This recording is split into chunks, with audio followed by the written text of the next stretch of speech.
În timp ce mergeam cu bicicleta, mi-am amintit de faptul că astăzi citisem Evanghelia după Ioan, capitolele 18 și 19, și vorbea despre răstignirea Domnului.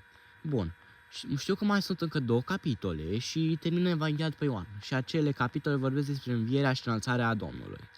De unde știu? Păi, era logic.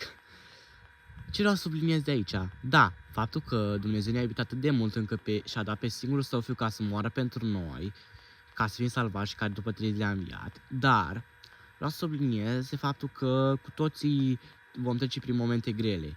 Viața e ca o carte, deși poate afli într-un capitol care nu prea îți doreai sau nu credeai vreodată ca să ajungi, nu te teme, ai încredere în Domnul, recunosc, și eu mă mai complic sau mă mai stresez, însă nu uita niciodată, Dumnezeu te iubește și niciodată nu te va părăsi și mereu te va ajuta, ai încredere în El, roagă-te și continuă să-L urmezi, indiferent prin ce treci.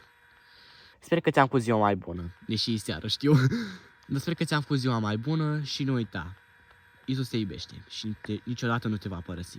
La revedere!